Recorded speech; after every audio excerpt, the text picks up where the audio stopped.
Pessoal, então, dando continuidade aqui a todo o conhecimento, né, que vocês já obtiveram aqui nesse curso de análise financeira de resultados, eu queria fazer, né, uma revisão sobre os indicadores financeiros que a gente já viu, né, nas aulas anteriores e, eventualmente, um ou outro que ainda não foram explorados, né?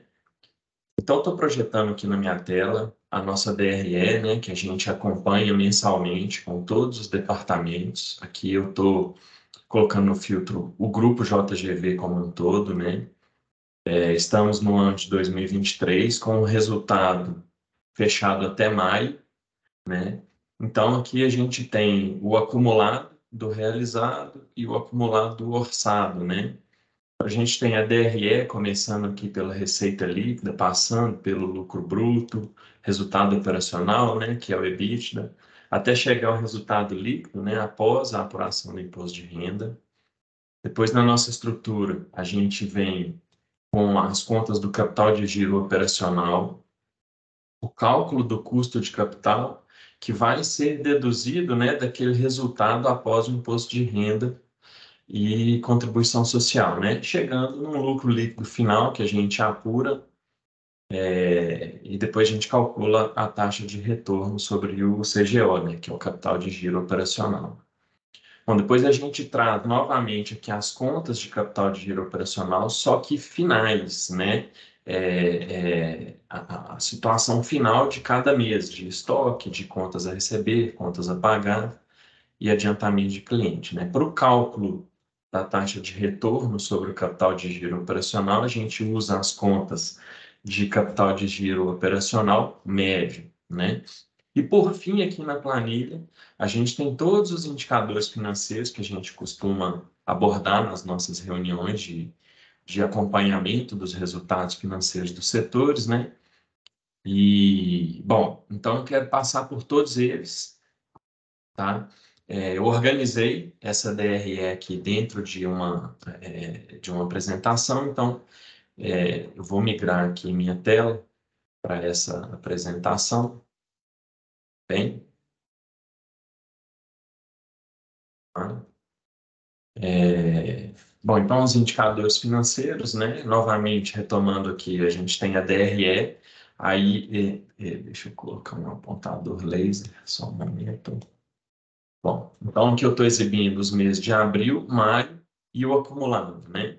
Somente do realizado para a gente discutir o que está sendo realizado nesse momento aqui até maio de 2023. Então, tem a DRE, tem as contas de capital de giro operacional, tanto no na sua posição média quanto na posição final do mês, né?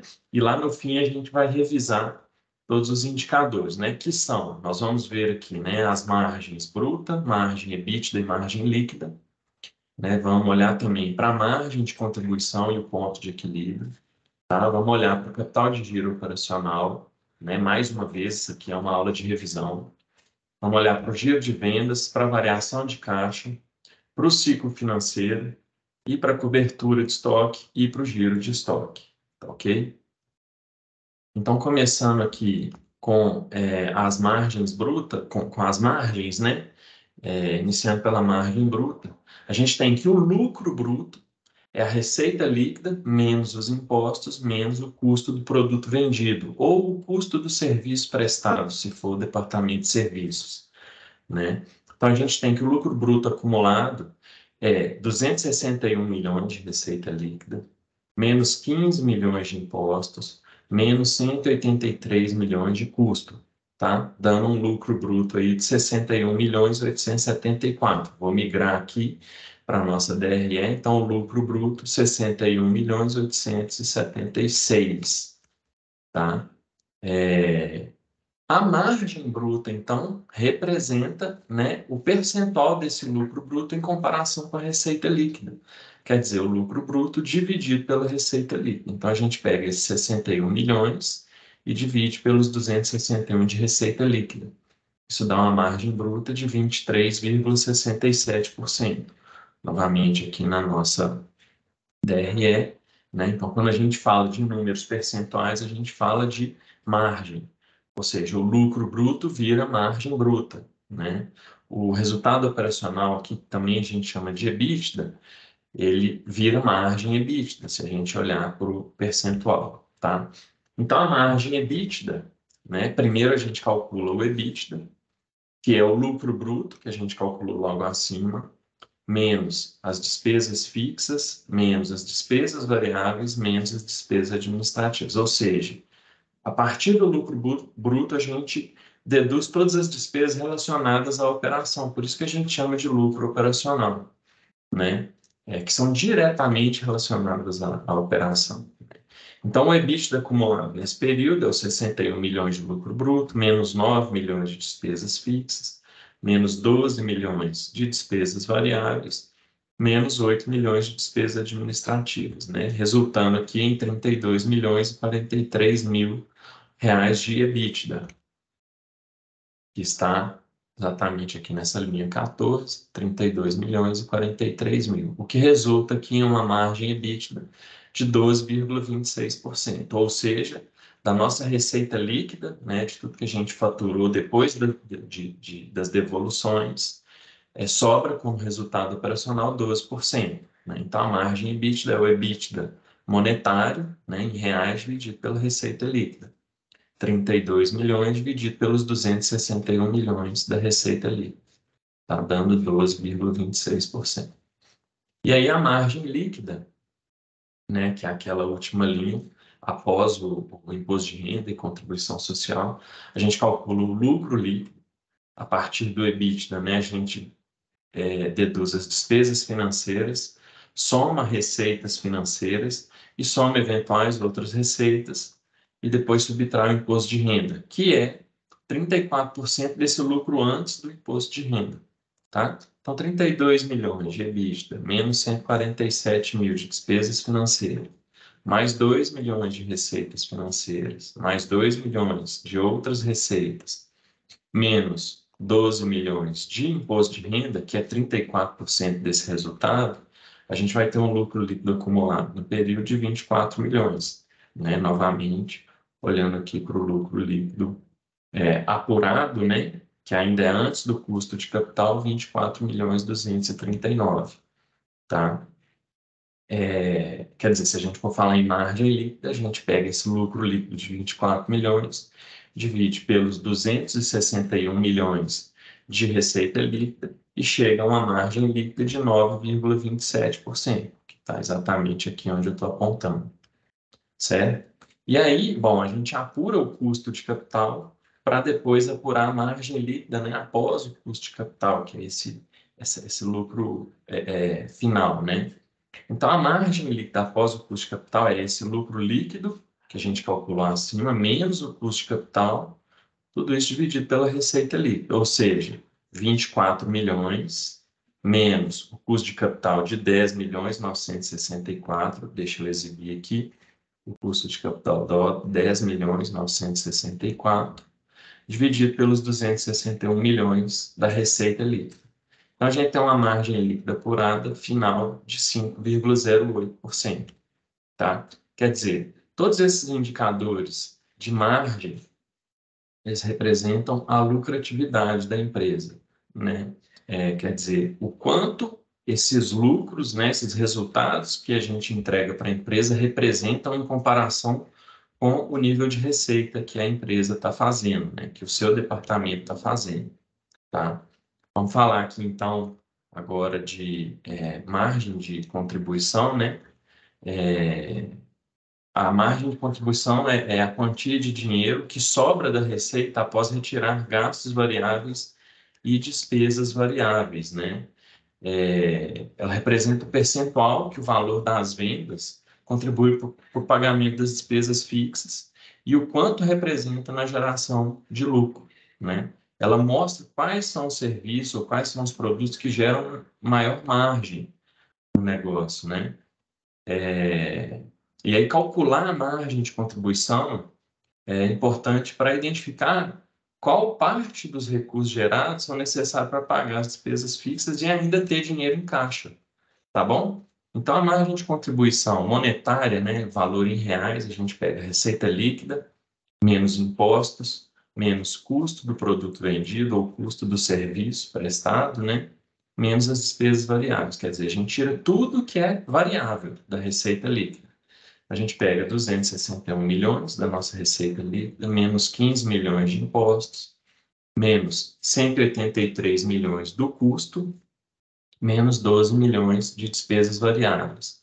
Nossa margem de contribuição, então, é de 49 milhões, tá? E aí a margem de contribuição percentual é a margem de contribuição monetária dividida pela receita líquida. De novo, é uma medida de lucratividade. A gente sempre compara margem com relação à receita líquida, né? Então, 49 milhões dividido pelos 261 milhões de receita líquida. A gente tem uma margem de contribuição percentual de 18,83%, né? Quer dizer que 18,83% da receita líquida sobra para pagar as despesas fixas, as despesas administrativas e as despesas financeiras, né? Afinal, aqui a gente só deduziu o que é variável, né? Que é imposto, custo e despesas variáveis, tá? E o que é variável significa que quanto maior for o volume de vendas, mais imposto a gente vai pagar, mais custo a gente vai ter e mais despesas variáveis a gente vai pagar, tá? Bom, depois de calcular a margem de contribuição, a gente parte para o cálculo do ponto de equilíbrio, né? Que determina o faturamento mínimo necessário para cobrir todos os gastos do negócio. Quer dizer, se a gente atingir o ponto de equilíbrio, a gente paga todos os nossos custos, despesas, impostos e tem lucro zero, né? Então, a partir desse ponto que os novos produtos que são vendidos, né, desde que eles tenham margem de contribuição positiva, eles passarão a gerar lucro para a empresa, né? E é importante também um departamento ou um determinado período que a gente está dando um resultado negativo, a gente consegue olhar para o nosso ponto de equilíbrio para saber quanto eu deveria ter faturado para zerar o meu resultado negativo, né? A gente tem o ponto de equilíbrio operacional e o ponto de equilíbrio contábil, né? O operacional indica a receita necessária para zerar o EBITDA, né? Alcançar o EBITDA igual a zero. E o ponto de equilíbrio contábil, ele indica a receita necessária para zerar o lucro líquido, né? Ali depois do imposto de renda. Então, o ponto de equilíbrio operacional, ele é calculado somando-se, né, as despesas fixas com as despesas administrativas. Por que que não se soma as despesas variáveis? Porque elas já foram usadas no cálculo da margem de contribuição, né? Então, pega esse valor e divide pela margem de contribuição percentual, tá? Então, a gente tem 9 milhões de despesas fixas, 8 milhões de despesas administrativas, dividido pelo 18,83%, né? Que a gente calculou logo aqui acima. Isso representa que a empresa iria zerar o seu EBITDA com 91 milhões de receita. Bom, deixa eu retomar a nossa DRE. A empresa ela teve um faturamento de 261 milhões e um EBITDA de 32 milhões. Quer dizer, para eu zerar esses 32 milhões de EBITDA, eu deveria fazer uma receita de 91 milhões. Como eu superei essa receita, foi de 261 milhões, o EBITDA sobrado foi de 32 milhões, ok? E no caso, né, do ponto de equilíbrio contábil, a gente pega, além das despesas fixas e despesas administrativas, a gente considera as despesas financeiras, né? Tudo isso dividido pela margem de contribuição. Então, 9 milhões de despesas fixas, 8 de administrativas e 147 mil de despesas financeiras, dividido pela margem de contribuição, que é 18,83%, a gente alcança aí o nosso ponto de equilíbrio contábil de 92 milhões, quer dizer, um valor ligeiramente mais alto do que o ponto de equilíbrio operacional, porque a gente ainda precisa pagar as despesas financeiras.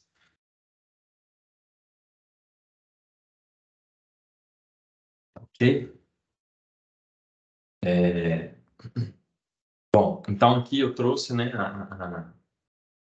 a parte dos indicadores, né, mostrando aqui a nossa margem de contribuição de 49 milhões, a margem de contribuição percentual de 18%, o ponto de equilíbrio operacional de 91 milhões e o ponto de equilíbrio contábil de 92 milhões.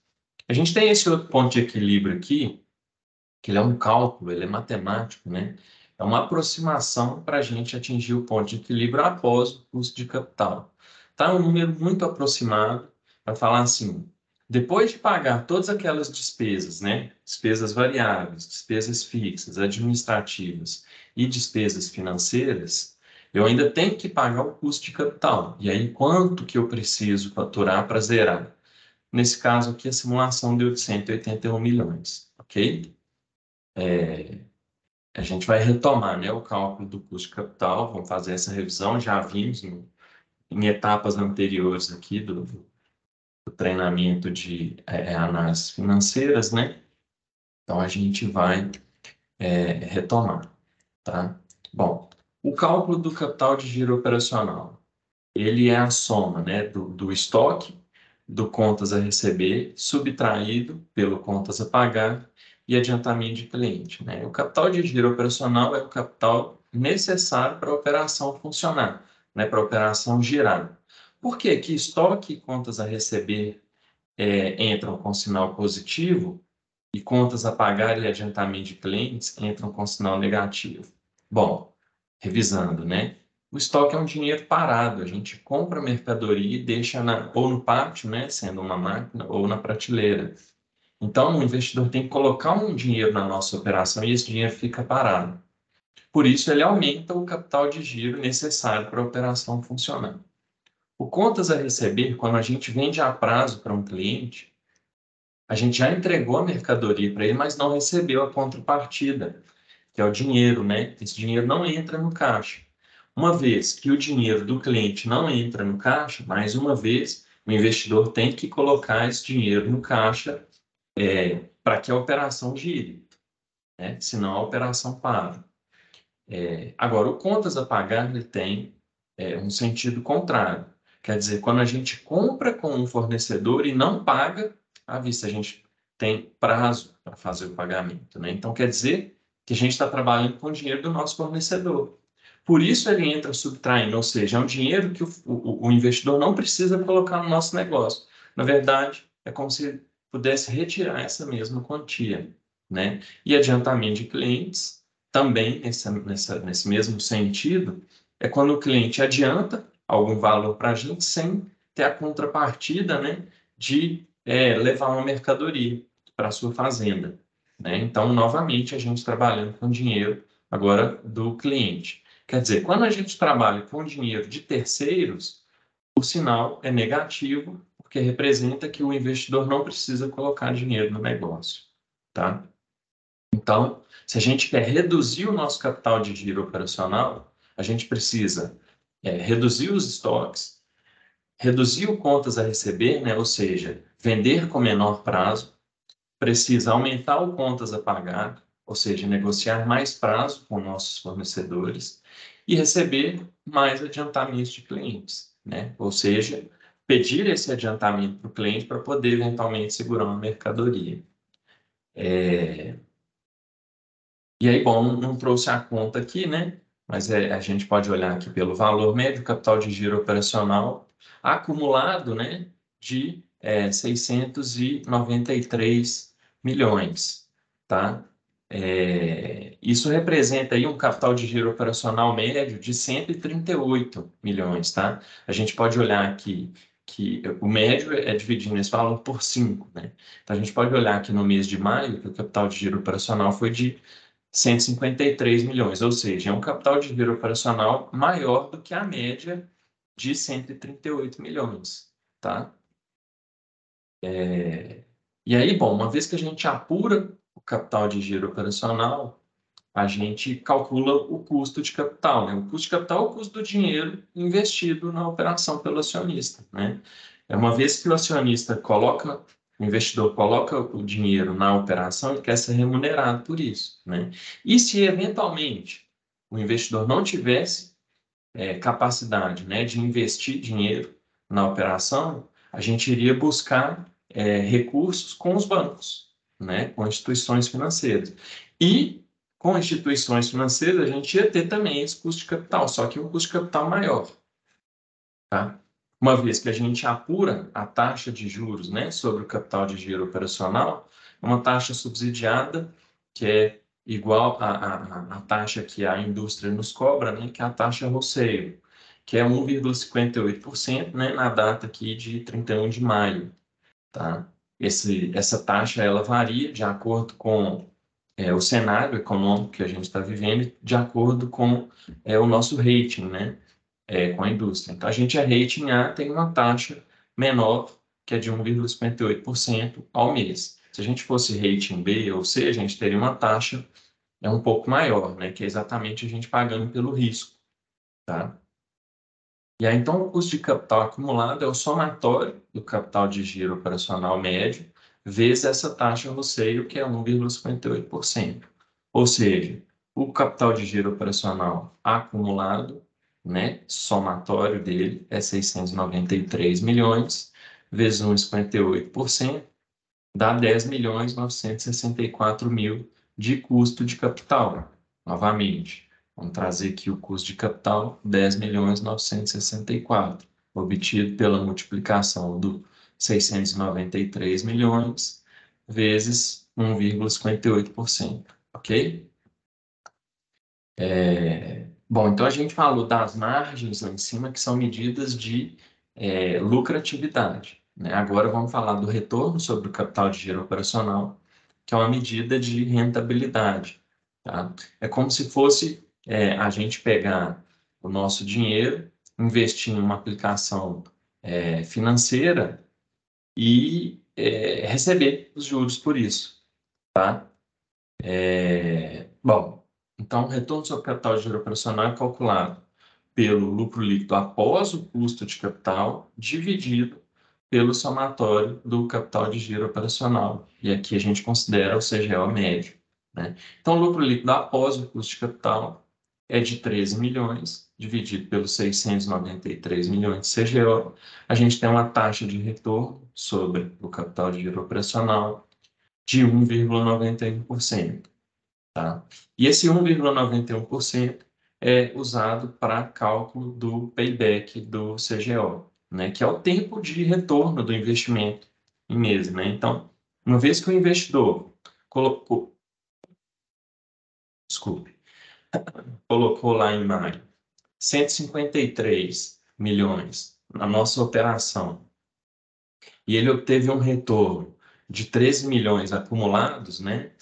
O que representa aí uma média de 2,6 milhões por mês, quer dizer que a gente demora 52 meses para recuperar esse capital investido, né? Então, esse cálculo do payback do CGO, né, que é o tempo de retorno, é simplesmente 1 dividido pela nossa taxa de retorno sobre o capital de giro operacional. 1 dividido por 1,91% nos retorna em 52,3 meses.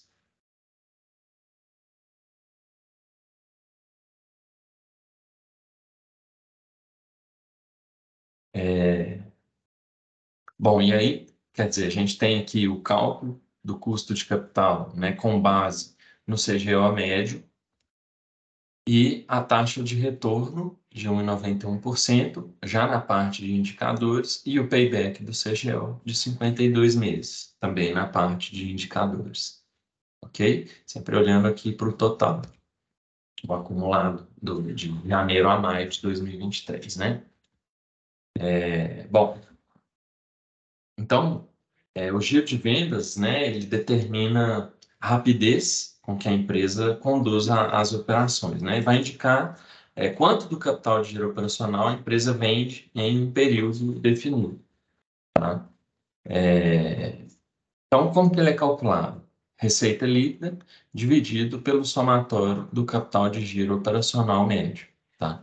261 milhões dividido pelos 693 milhões, que é o CGL acumulado, a gente tem que 0,38, que foi arredondado aqui, na parte de indicadores de 0,4, né?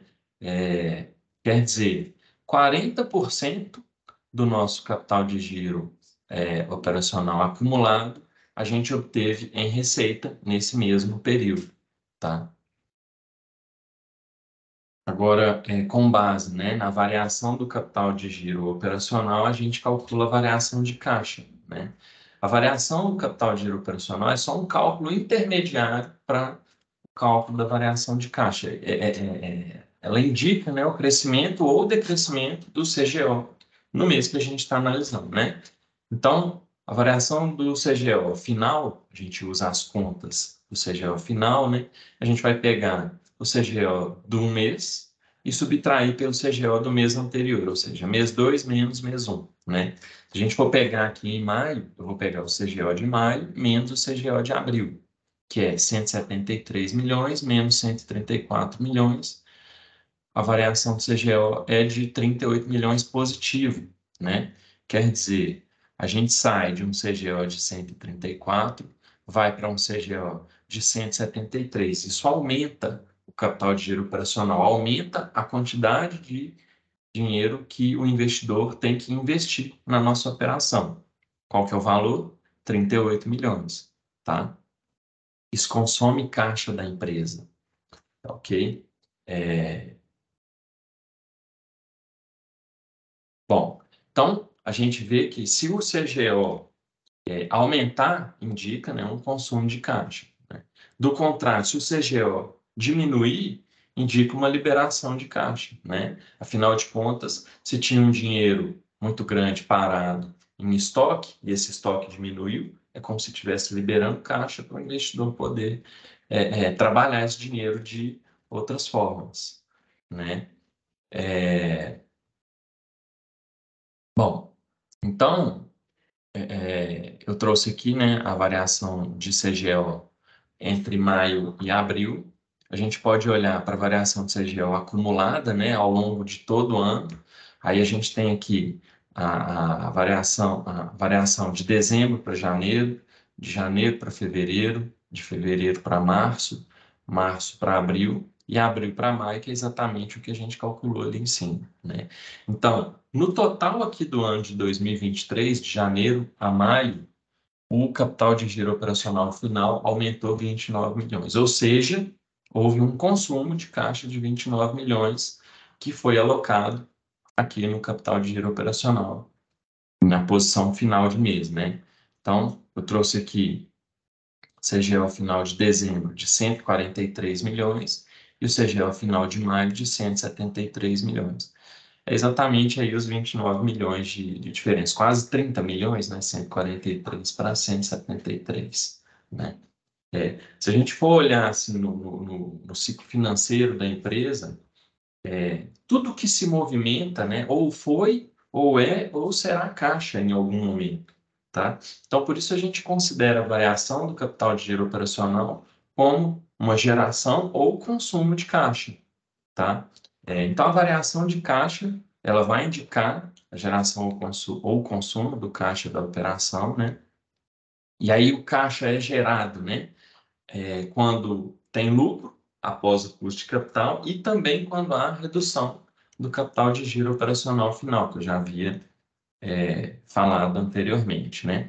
E há consumo de caixa se tiver um prejuízo após o custo de capital e se tiver um crescimento do capital de giro operacional final, que é o caso aqui do cenário que a gente está analisando do ano de 2023, em que o CGO aumentou 29 milhões de janeiro a maio, tá? Então, como que é calculada essa variação de caixa? É o lucro líquido menos a variação de CGO na posição final de mês, né? A gente tem acumulado aqui até maio um lucro líquido de 13 milhões 274, que é após o custo de capital, tá vendo aqui, ó? Resultado após imposto de renda, menos custo de capital, igual ao lucro líquido, 13 milhões 274. Menos a variação do CGO, que é esses 29 milhões que a gente calculou acima.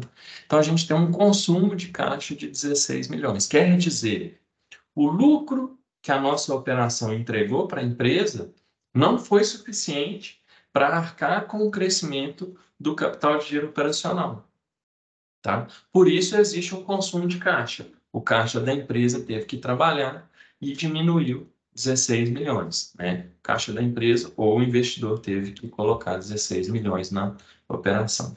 Tá bom? Então, os 16 milhões de variação de caixa estão aqui na nossa parte de indicadores da planilha. Ok?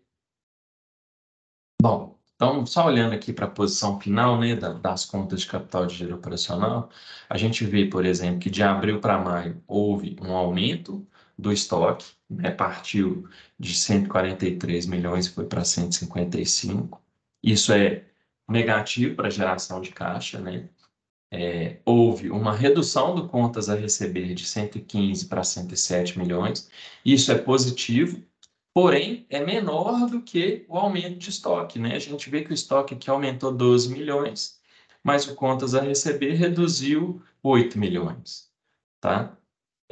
O contas a pagar diminuiu também, a gente tinha 118 milhões de contas a pagar e agora a gente tem 81 milhões. Quer dizer que a gente tem mais estoque pago, menos estoque financiado, né? A gente está trabalhando menos com o dinheiro dos fornecedores e trabalhando um pouco mais com o dinheiro dos nossos clientes, né? 6 milhões a gente tinha em abril, 8 milhões a gente tinha em maio, né? Agora note que de 118 para 81 eu tenho aqui 37 milhões de redução em contas a pagar e apenas 2 milhões de aumento de adiantamento de clientes. Quer dizer, o efeito ele é negativo tanto no agregado aqui do estoque e do contas a receber, quanto no agregado do contas a pagar e do adiantamento de clientes. Ok? Bom, então, agora o ciclo financeiro. Para o cálculo do ciclo financeiro, a gente precisa calcular, né, os prazos médios de estocagem, recebimento e pagamento. Tá? É, vou falar sobre o ciclo financeiro aqui na sequência, mas então vamos começar pelo prazo médio de estocagem. Né? Ele indica, né, o tempo médio, normalmente em dias, né, necessário para a completa renovação dos estoques da empresa. Né? Então, um prazo médio de estocagem maior, ele acarreta na necessidade de maior investimento no ativo, ou seja, no estoque. Tá? E aí isso representa um fator redutor do retorno sobre o capital de giro operacional, um fator que consome caixa, e aí a gente precisa trabalhar essa questão do estoque, né? Deixa só eu retomar aqui uma tela em que a gente tem os indicadores. Eu queria chamar a atenção que antes de cada indicador eu tenho uma setinha aqui indicando o sinal que a gente deve perseguir cada um desses indicadores, né? Então, por exemplo, no prazo médio de estocagem, a setinha está para baixo. Quer dizer que quanto menor for o prazo médio de estocagem, melhor. Então, a gente tem que perseguir a redução desse indicador, tá?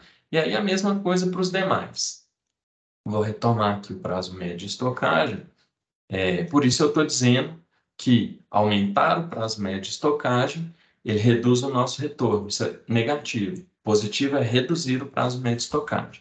Ele é calculado pelo estoque médio, tá? Na conta, na posição média, dividido pelo custo do produto vendido, vezes 30. Aqui a gente não vai considerar o custo do serviço prestado, se for um departamento de serviço, né? Porque o departamento de serviço não tem estoque. E o vezes 30 é exatamente para transformar esse indicador em dias, né? Então, a gente tem um estoque acumulado aí de 717 milhões, dividido pelos 183 milhões de custo acumulado, né, vezes 30, dá 117 dias de prazo médio de estocagem, tá? Então, estoque acumulado 717 e o prazo médio de estocagem de 117 dias, ok? O prazo médio de recebimento, ele indica o tempo médio também, normalmente em dias, entre a venda e o efetivo recebimento pelo cliente, né? Recebimento do cliente, na verdade, desculpe. E aí, reduzir esse prazo médio de recebimento dá um alívio para o caixa da empresa. Quer dizer, eu estou recebendo o cliente com mais celeridade, né?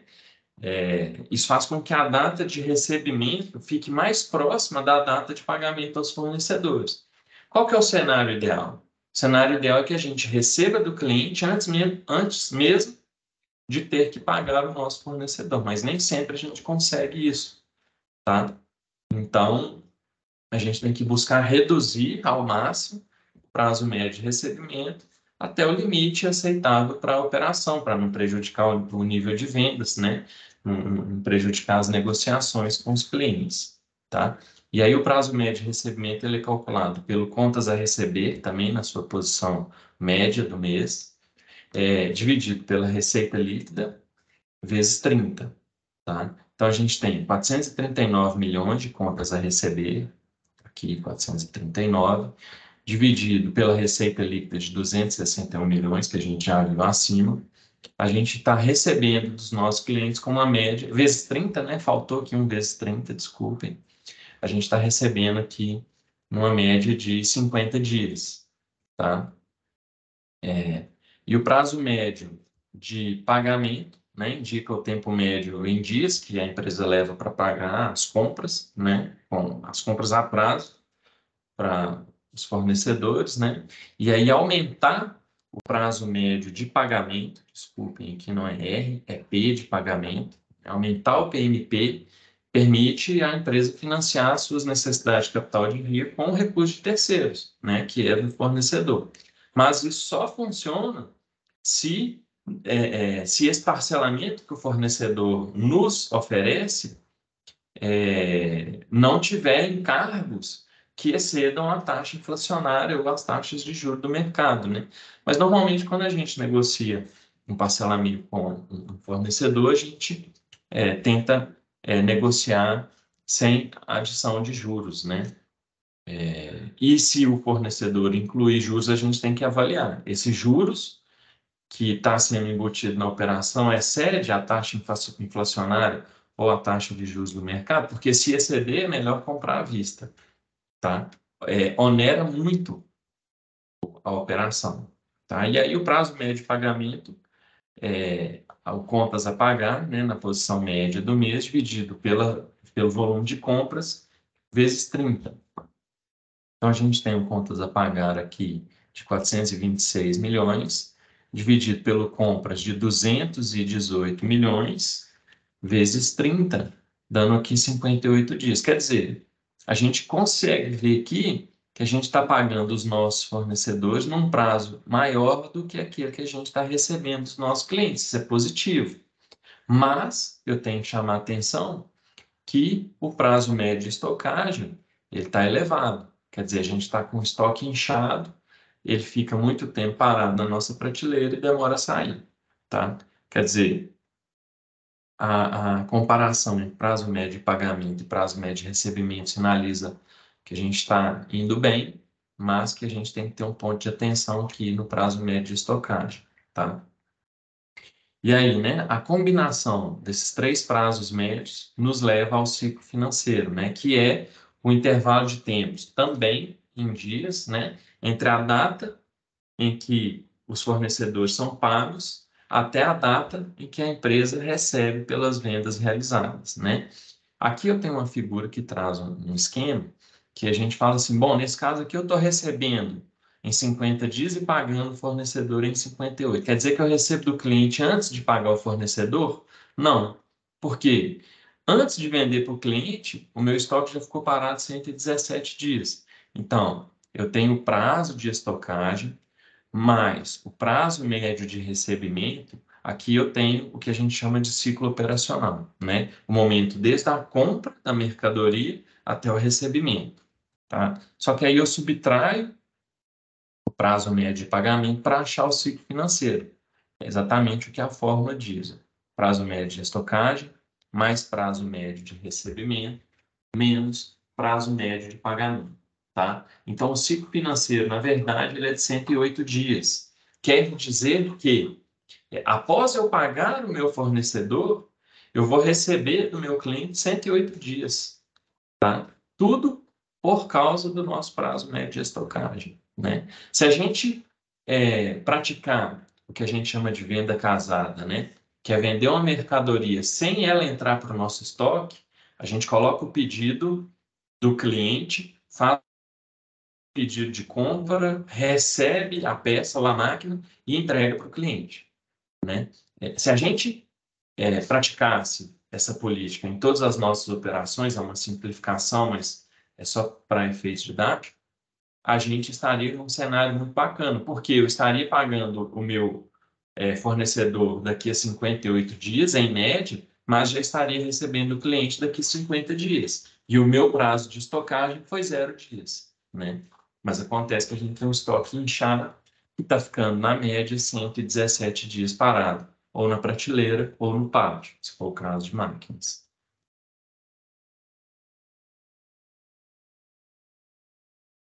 Bom, então, aqui nos indicadores a gente pode identificar, né? Prazo médio de estocagem.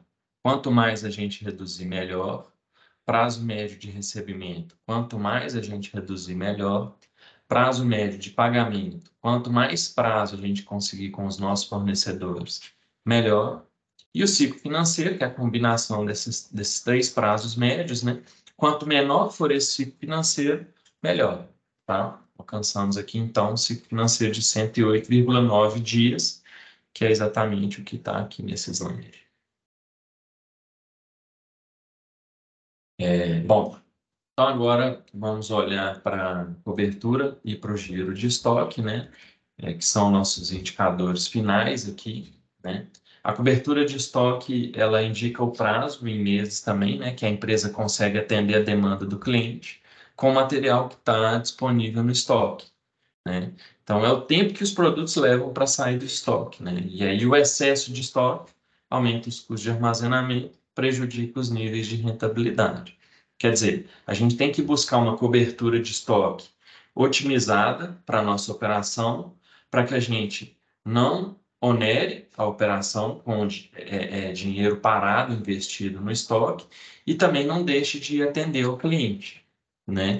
Porque se a gente não tem a peça ou a máquina para entregar para o cliente, a gente corre o risco dele buscar na concorrência, tá? Então, a gente deve buscar um nível ótimo de cobertura de estoque para ter máxima disponibilidade, sem correr o risco também de obsolescência, né? Porque quando uma peça ou uma máquina fica parada por muito tempo no nosso estoque, ela fica obsoleta, tá? Então, vou retomar aqui, ó, quando a gente está falando de cobertura de estoque, a setinha ela não é nem para baixo nem para cima. Então, isso depende de um nível ótimo, cobertura de estoque e também o giro de estoque, tá? Cobertura de estoque é o estoque na posição média do mês dividido pelo custo do produto vendido, né? No acumulado, a gente tem um estoque de 717 milhões e um custo do produto vendido de 183 milhões. Quer dizer que o estoque fica quase 4 meses parado, tá? Demora 4 meses para sair do nosso estoque. Tá? E o giro de estoque é uma medida do número de vezes que esse estoque é vendido, né, ou usado por um período de tempo, que normalmente é de 1 ano, tá? E aí o giro de estoque, então, permite avaliar se a empresa tem um estoque excessivo, né, em relação a seu nível de vendas, né? E também é importante acompanhar, né, o giro de estoque para saber a qualidade e a variedade do estoque, né? E aí essa qualidade, ela depende de acordo com a peça ou com a máquina, né? Depende da demanda que a gente recebe. É um indicador, né, muito importante para a gente avaliar a gestão, se a gestão do estoque é eficiente, né, mostrando se há equilíbrio entre as compras e a venda de produtos, né? E no cenário ideal, né, o estoque ele não tem mercadorias nem sobrando nem em falta, né? E aí, quer dizer, o nosso pátio ou as nossas prateleiras não ficam lotadas, né? O que ocupa muito espaço, aumenta os custos de armazenagem, piora a rentabilidade da operação, mas também não falta material para a gente fornecer para os nossos clientes, tá? Então, por isso que é normal, né, determinar esses indicadores por tipo de produto. Aqui nós estamos analisando em geral para a empresa toda, mas dentro do seu departamento você pode fazer essa análise por tipo de produto, né? Porque aqueles produtos que vendem mais, eles precisam ter um estoque maior. E ainda assim, ter uma cobertura melhor, um giro mais rápido, tá? Então, o giro do estoque, ele é calculado por 12 dividido pela cobertura do estoque. Aqui são 12 meses no ano, né? Então, 12 meses no ano dividido por 3,9 meses de cobertura de estoque, quer dizer que o estoque gira 3,1 vezes no ano, né? É um giro que pode ser interessante, mas quando a gente pensa que é um número médio, né? A gente pode estar falando de uma peça, por exemplo, que gira 12 vezes no ano, e de outra peça que não girou nenhuma vez nos últimos 12 meses. De forma que essa peça que não girou nenhuma vez nos últimos 12 meses está se encaminhando para a obsolescência. E isso é um risco, né? Então, eu trago aqui o estoque, né, que a gente usou como é, cálculo, né, 717 milhões, e o custo dos produtos vendidos de 183 milhões. Calcular a cobertura de 3,9 meses e depois para calcular 3,1 giros por ano, tá? Então, eu trago aqui o resumo de todos os indicadores, né? A gente olhou para a taxa de retorno sobre o capital de giro operacional. Quanto maior esta taxa, melhor, mais saudável é a empresa, tá? Olhamos para o tempo de retorno do capital de giro operacional, né? O payback do CGO. Quanto menor, melhor. Quer dizer, quanto mais rápido a gente recuperar o dinheiro investido na operação, melhor, tá? A variação do capital de giro operacional na posição final. Quanto menor for essa variação, de forma que, se ela for negativa, é o cenário ideal, porque a gente está pegando o nosso capital de giro operacional e reduzindo ele, é melhor, né? A variação de caixa varia, melhor. Ou seja, quanto mais positiva for essa variação, melhor, porque a gente estaria gerando caixa, né? Do contrário, se a variação de caixa apresentar sinal negativo, como é o caso, a gente estaria consumindo caixa, tá? Novamente, prazo médio de estocagem, prazo médio de recebimento, a gente deve buscar minimizar para não correr risco de obsolescência de estoque e para poder receber do cliente, inclusive não correndo risco de inadimplência, né? Porque um título, quanto mais longo ele é, maior é o risco de inadimplência, né? O prazo médio de pagamento, a gente deve buscar aumentar esse prazo, conseguindo mais prazo com os nossos fornecedores. O ciclo financeiro, que é a combinação dos prazos médios, a gente precisa minimizar também para aproximar ao máximo, né, o pagamento dos nossos fornecedores do recebimento dos nossos clientes, tá? A gente viu que cobertura de estoque e giro do estoque, eles têm um nível ótimo, né? Que a gente não depende da política do momento, do mercado.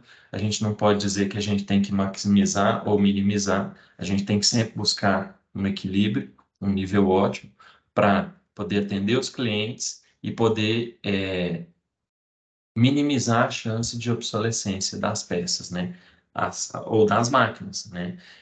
Nossas mercadorias têm que girar, tá? Vimos que o giro de vendas, quanto maior for, melhor, assim como a margem líquida, a margem de contribuição, né? E o ponto de equilíbrio operacional, quanto menor for esse ponto de equilíbrio, melhor, porque se a gente estiver em um mês de baixa, significa que mesmo com um faturamento baixo, a gente está pagando nossas contas, né? E a gente consegue alcançar um ponto de equilíbrio ou operacional ou contábil baixos, quando a gente otimiza nossas despesas, nossos custos, impostos, e quando a gente melhora a nossa margem de venda, né? A gente vende com melhor margem, a gente economiza despesas, tá? Bom, então é esse o resumo aqui que eu tinha para apresentar, né? Ao final aqui desse nosso treinamento de análise financeira de resultados, tá? Passando por todos os indicadores, grande parte deles a gente já havia discutido com o Chiquinho nas aulas anteriores, alguns outros eu estou trazendo, são novidades, e vocês vão poder acompanhar eles na planilha, né, de resultados financeiros que é disponibilizada mensalmente e que a gente usa para conduzir as nossas reuniões mensais. Tá ok? Bom, então com isso, eu encerro essa aula por aqui. Obrigado a todos. Espero que tenha sido